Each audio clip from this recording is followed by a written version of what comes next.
আসসালামু আলাইকুম রহমতুল্লাহি ওয়া বারাকাতুহু। সম্মানিত দর্শক, মন্ত্রী এমপিদের কথায় থানা পুলিশ চলে। মন্ত্রী এমপিদের কথার বাইরে ডিসি বা এসপি যায় না। কোর্ট কাছারি, অফিস আদালত, এমনকি দুর্নীতি দমন কমিশন, এগুলো সরকারকে তোয়াজ করে চলে। সরকার যা চায় সেইভাবেই সব কিছু হয়। গায়েবী মামলা, জামিন সরকারের ইচ্ছাতে হয়। এমনকি উচ্চ আদালত, প্রধান বিচারপতি থেকে শুরু করে সবাই প্রধানমন্ত্রীর কথার বাইরে যায় না, তাকিয়ে থাকে প্রধানমন্ত্রী কি চায়, কিভাবে বলে। এই যে কথাগুলো বললাম, সেটা আওয়ামী লীগ জমানার ইতিহাস। ওখানে অনেক সময় সেই শেখ হাসিনার পেটিকোট, এই কথাগুলো বলা হতো। আচ্ছা বলেন তো, যে বর্তমান যে তারেক রহমান সাহেবের ক্ষমতা বা প্রধানমন্ত্রীত্ব অল্প কয়েকদিন, ১.৫ মাস হলো, ৪৫ দিন।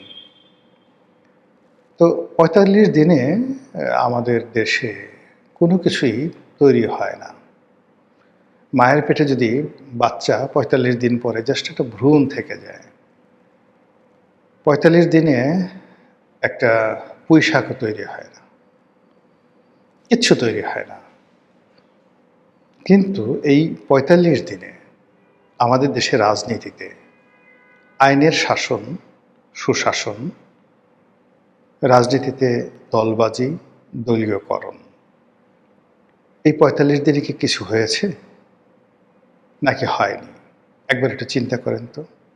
আর আপনি এই বিষয়গুলো নিয়ে যখন চিন্তা করবেন, ঠিক সেই সময়টাতে একটু ইতিহাস নিয়ে ঘুরে আসি। আমাদের দেশে একটা বিখ্যাত মামলা হয়েছিল, মাজদার হোসেন মামলা। মানে নিয়ম অনুযায়ী একটা দেশে যে ক্ষমতার ভারসাম্য রক্ষা করার জন্য আধুনিক রাষ্ট্র ব্যবস্থাতে সরকারের যে নির্বাহী বিভাগ, এক্সিকিউটিভ ডিপার্টমেন্ট এবং বিচার বিভাগ, এটি আলাদা করা হয়। তারপর সরকার এবং পার্লামেন্ট, এটাকে আলাদা করা হয়। এরপর রাষ্ট্রের কিছু প্রতিষ্ঠান থাকে, সাংবিধানিক প্রতিষ্ঠান থাকে, যেগুলোকে ইন্ডিপেন্ডেন্ট, স্বাধীন করে দেওয়া হয়, যাতে কোনো মানুষ দানব হয়ে উঠতে না পারে। প্রধানমন্ত্রী, মন্ত্রী, তাদেরকে পার্লামেন্টের যে ভিতরে হাউস, প্রশ্নোত্তর পর্ব থেকে শুরু করে প্রতিটি ক্ষেত্রে তাদেরকে জবাবদিহি করতে হয়। সরকারের মন্ত্রী এবং আমলারা সংসদীয় কমিটিতে প্রশ্নবাণে জর্জরিত হন এবং সংসদীয় কমিটির যিনি সভাপতি হন, সংসদ সদস্য, মূলত মন্ত্রী সেই কমিটির একজন সাধারণ সদস্য হিসেবে সেই এমপিদের কাছে জবাবদিহি করেন। তা দেখুন, সরকারের সাথে পার্লামেন্টের, আবার সরকারের সাথে পার্লামেন্টের কমিটির কি একটা অদ্ভুত সুন্দর সংযোগ সিস্টেম করে দেওয়া হয়েছে গণতান্ত্রিক দুনিয়াতে। দ্বিতীয়ত হলো যে আমাদের প্রধান বিচারপতি এবং সুপ্রিম কোর্ট এবং হাইকোর্টের অ্যাপিলেট ডিভিশনের বিচারপতি, এমনকি হাইকোর্টের যারা সাধারণ বিচারপতি রয়েছেন, তাদের মান, মর্যাদা, সম্মান এমন একটা জায়গায় রাষ্ট্র দিয়েছে, যে কোনো প্রোটোকলে তারা মন্ত্রী এমপিদের সমপর্যায়ের। এবং যখন তারা কোর্টে বসেন, চেয়ারে বসেন, তখন উপজেলা পর্যায়ের একজন ম্যাজিস্ট্রেট, তার যে ক্ষমতা, সেই ক্ষমতা মন্ত্রী এমপিদের চাইতে অনেক অনেক বেশি। তিনি যে কোনো মানুষকে শাস্তি দিতে পারেন। একইভাবে পুলিশের যে অর্ডিন্যান্স রয়েছে, পুলিশ আইন রয়েছে, সেই আইন অনুযায়ী পুলিশের একজন কনস্টেবল, তিনি ইচ্ছা করলে রাস্তায় একজন প্রধানমন্ত্রীকে দাঁড় করিয়ে জরিমানা করে দিতে পারেন। আচ্ছা, দুর্নীতি দমন কমিশন যে কোনো মানুষের বিরুদ্ধে তারা অভিযোগ নিয়ে তদন্ত করতে পারে এবং গ্রেপ্তার করতে পারে। সব আইন তো আমাদের দেশে আছে, কিন্তু এই আইনগুলো বাস্তবায়িত হয় তখন যখন মানুষের ক্ষমতা থাকে না। আর যখন ক্ষমতা থাকে তখন মানুষ এই আইনগুলো মানে না, বা এই আইনগুলো তাদের জন্য কার্যকরী হয় না। যেটা বলছিলাম, তো তো এই যে বৈষম্যহীন একটি সমাজ গড়ে তোলার জন্য, সমাজে ন্যায় বিচার সুশাসন প্রতিষ্ঠা করার জন্য সবচেয়ে নিয়ামক যে ভূমিকাটি রাখে সেটা হলো বিচার বিভাগ। যেই দেশ, যেই সমাজ, যে রাষ্ট্রে বিচার বিভাগ যত বেশি শক্তিশালী, সেই দেশকে তত বেশি সভ্য বলা হয়। যেমন ধরেন আমেরিকাতে ডোনাল্ড ট্রাম্পের বিরুদ্ধে গ্রেপ্তারি পরোয়ানা জারি হয়ে গেল। সে আদালতে আসলো, তাকে 1 ঘন্টার জন্য কারাগারে পাঠানো হলো, তারপর তাকে জামিন দেওয়া হলো এই কিছুদিন আগে, প্রেসিডেন্ট হওয়ার কিছুদিন আগে। এটা হলো আমেরিকা। আমি আমেরিকাতে যখন পড়াশোনা করতাম, একটা বাসায় যাকে বলা হয় লজিং থাকতাম। তো ওই মহিলা যে বাসায় লজিং থাকতাম, সে একটা ফরেস্টার জেনারেলের মেয়ে, এলিজা। তো তার বান্ধবী ছিলেন ওখানকার যে পৌরসভা, সেই পৌরসভার সে মেয়র। তো সেই মেয়রের কাছে একদিন আমাকে নিয়ে গেল যে চলো তোমার সঙ্গে পরিচয় করাই দিই। তা আমি যখন যাচ্ছিলাম, মেয়র তখন বের হচ্ছিল, মহিলা মেয়র। তো বললো যে mister Roni, I am sorry, আমি আজকে তোমার সাথে কথা বলতে পারবো না, আমাকে চলে যেতে হবে, আমাকে খুব দ্রুত চলে যেতে হবে। এর কারণ হলো যে একটু পরে আমি আর ট্রেন পাবো না। তাই বললাম তুমি ট্রেনে যাবে কেন, তোমার গাড়ি নেই? বলে গাড়ি আছে, কিন্তু আমার গাড়ির যে ড্রাইভিং লাইসেন্স যেটা আছে সেটা আজকে এক্সপায়ার হয়ে গেছে। তো বললাম যে তুমি মেয়র, তোমার গাড়ির এক্সপায়ার হয়ে গেছে, তোমাকে লাইসেন্স ইস্যু করে কে? বলে আমার অফিস, মানে আমার মেয়র অফিস আমার ড্রাইভিং লাইসেন্স ইস্যু করে। তো তুমি এটা করোনি কেন? বলে যে আজকে লাস্ট ডেট ছিল, আমি এটা ভুলে গেছি। আমি বললাম যে তুমি এটা অফিসের পরে তো এখন তুমি ইচ্ছা করলে কর্মচারীকে ডেকে এনে করতে পারো। বলে যে না, এটা বেআইনি, আমি এটা পারবো না। আমি বললাম যে তোমার সেই লাইসেন্স, তুমি এই এলাকার মেয়র, এই এলাকা দিয়ে তুমি ঘুরবা, পুলিশ তোমাকে গ্রেপ্তার করে, পুলিশকে? বলে আমারই অধীন, আমার আন্ডারে পুলিশ, আমি তাকে বেতন দিই। মেয়র বেতন পায় বছরে $20,000, আর তার যে পুলিশের ইন্সপেক্টর তার ওখানে সে বেতন পায় $2.25 লাখ ইয়ারলি। তো বলে যে এখানে মূল ব্যাপারটা হলো যে এই পুলিশ সবাই জেনে গেছে যে আমার আজকে একটা লাস্ট ডেট ওদের সিস্টেমে চলে আসছে। এখন আমি যদি গাড়ি নিয়ে বের হই, সঙ্গে সঙ্গে আমাকে অ্যারেস্ট করে ফেলবে এবং হ্যান্ডকাপ পরিয়ে আমাকে কোর্টে চালান দেবে। কোনো ওয়ে নেই। This is America. কাজেই আমি এখন এখান থেকে হেঁটে হেঁটে স্টেশনে যাব এবং সেখান থেকে ট্রেনে করে আমার বাসায় যাব। কালকে আমি জরিমানা দিয়ে তারপর আমাকে আমার ড্রাইভিং লাইসেন্স রিনিউ করতে হবে। ফলে আমেরিকাকে আপনি গালাগালি করতে পারেন, ইংল্যান্ডকে গালাগালি করতে পারেন, কিন্তু সেখানকার সিস্টেমটা এইভাবে তারা দাঁড় করিয়ে ফেলেছে। তো বাংলাদেশে যেটা হচ্ছে, আইনের শাসনের ক্ষেত্রে যখন আপনি ক্ষমতায় আসবেন, এই যখন তারেক রহমান সাহেব আসছেন, মুহূর্তের মধ্যে কোথায় গেল গ্রেনেড হামলার মামলা, কোথায় গেল 10 ট্রাক অস্ত্র মামলা, কোথায় দুর্নীতি মামলা, যেগুলো নিয়ে তাদের ফাঁসি হয়ে যাবে, সেই মামলাগুলো 1 মিনিটের মধ্যে ভ্যানিশ। একদিন আমাকে ওবায়দুল কাদের সাহেব বলতেছিলেন, মানে সেই 11-11 সময়টাতে ওনার বিরুদ্ধে অনেকগুলো মামলা হয়ে গেল এবং উনি একদিন সেই যাকে বলা হয় তাকে নিয়ে আনা হলো কাশীপুর কারাগার থেকে সেই পিজি হাসপাতালে। তো তার সঙ্গে সঙ্গে সুজিত রায় নন্দী, আওয়ামী লীগের একজন নেতা, খুব ভালো সম্পর্ক ছিল। তো সুজিতকে তিনি বললেন যে সুজিত, একটু রনিকে খবর দাও, আমি একটু রনির সাথে কথা বলবো। তা আমি সেখানে গেলাম। সঙ্গত কারণেই আমি প্রশ্ন করলাম যে ভাই আপনি ধরা দিলেন কেন 111-এর সময়? তিনি বললেন যে রনি, আসলে আমি পালিয়ে থাকতে পারিনি, এর চেয়ে অনেক কষ্ট, আমি কয়েকদিন পালায়ে থাকছি, এর চেয়ে মরে যাওয়া ভালো। সব মানুষ পালিয়ে থাকতে পারে না, আমার কাছে মনে হলো যে আর কয়দিন পালিয়ে থাকলে আমি এমনি মারা যাবে, এই জন্য ধরা দিয়েছি। 2 নম্বরে উনি যেটি বললেন যে আমার বিরুদ্ধে যে মামলাগুলো হয়েছে, এই মামলাগুলো রাজনৈতিক মামলা।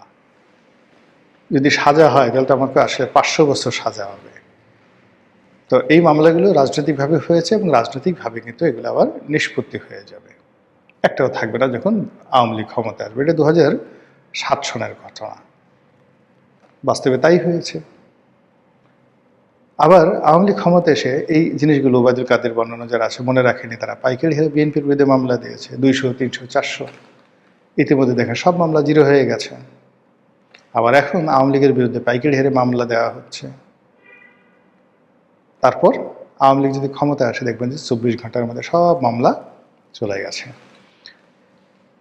এখন কথা হলো যে যেখানে রাজনৈতিক মামলা আমাদের দেশে টিকে না, এবং এই রাজনৈতিক মামলা দিয়ে সাকসেসফুলি কেবলমাত্র জামাতের যারা লোকজন রয়েছে তাদেরকে ফাঁসিতে লটকানো গেছে, অনেক সম্ভাবনাময় রাজনৈতিক যারা ব্যক্তিত্ব তাদের পুরো রাজনৈতিক ক্যারিয়ার তছনছ করে দেয়া গেছে, এবং রাজনীতির ময়দান সম্পূর্ণরূপে ফাঁকা করে রাজনৈতিক দলগুলো যে আত্মতৃপ্তি লাভ করেছে, এর ফলে দুর্নীতি, অনিয়ম, স্বেচ্ছাচার এইগুলো রাজনৈতিক দলের মধ্যে বাসা বেঁধেছে, এবং রাষ্ট্রতন্ত্র, রাজতন্ত্র, রাজনীতি, গণতন্ত্র, মানবিকতা, মূল্যবোধ, সোশ্যাল কন্ট্রাক্ট, সামাজিক যোগাযোগ তছনছ হয়ে গেছে। কিন্তু তারপরে চলছে। যেটা বলছিলাম, ওই মাজদার হোসেন মামলা, মাজদার হোসেন নামক একজন জেলা জজ তিনি এটা মামলা করলেন যে এই দেশের এই অবস্থা চলতে পারে না, যদি এই অবস্থা থেকে বাঁচতে হয় তাহলে আমাদের যে জুডিশিয়ারি, সুপ্রিম কোর্ট এবং নিম্নতম আদালত, অধস্তন আদালত, এইগুলোর উপর থেকে সরকারের প্রভাব সরিয়ে ফেলতে হবে, প্রভাব মুক্ত করতে হবে।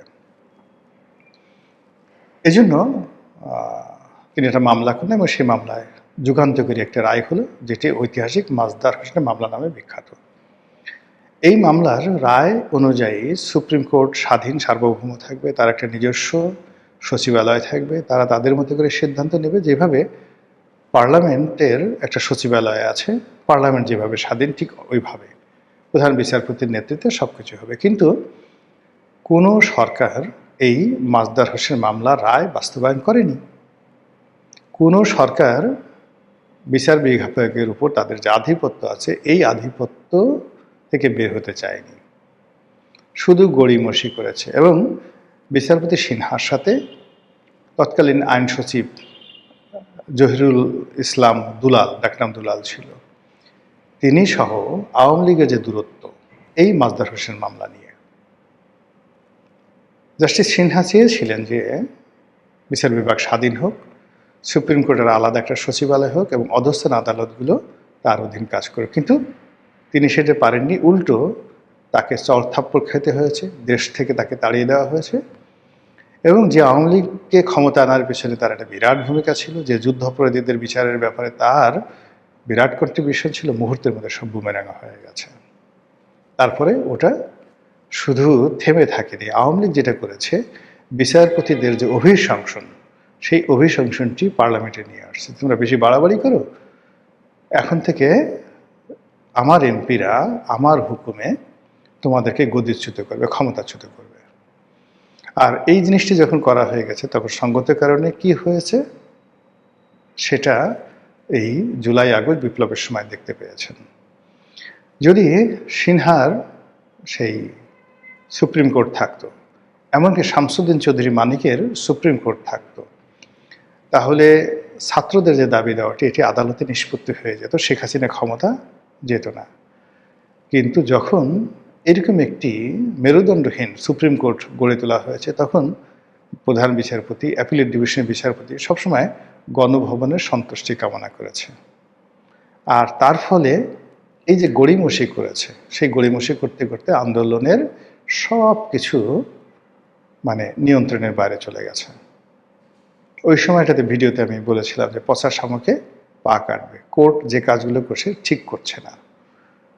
যা হোক, শেখ হাসিনা সরকারের পতন হলো, এবং এরপর ডক্টর মোহাম্মদ ইউনূসের সরকার, আসিফ নজরুল, তাদের অনেক বদনাম আছে, অনেক ক্ষোভ আছে তাদের বিরুদ্ধে, কিন্তু তারা একটা ভালো কাজ করে গেছে, অনেকগুলো ভালো কাজ করেছে। তার মধ্যে এই ভালো কাজটি আমি 1 নম্বরে দেব। সেটি হলো তারা এই অল্প সময়ের মধ্যে মাজদার হোসেন মামলার রায়ের আলোকে সুপ্রিম কোর্টকে স্বাধীনতা দিয়ে তারা প্রজ্ঞাপন জারি করেছে, এবং খুব অল্প সময়ের মধ্যে একটা সচিবালয় গঠন করে ফেলেছে, এবং একজন সচিবকেও তারা নিয়োগ দিয়েছে।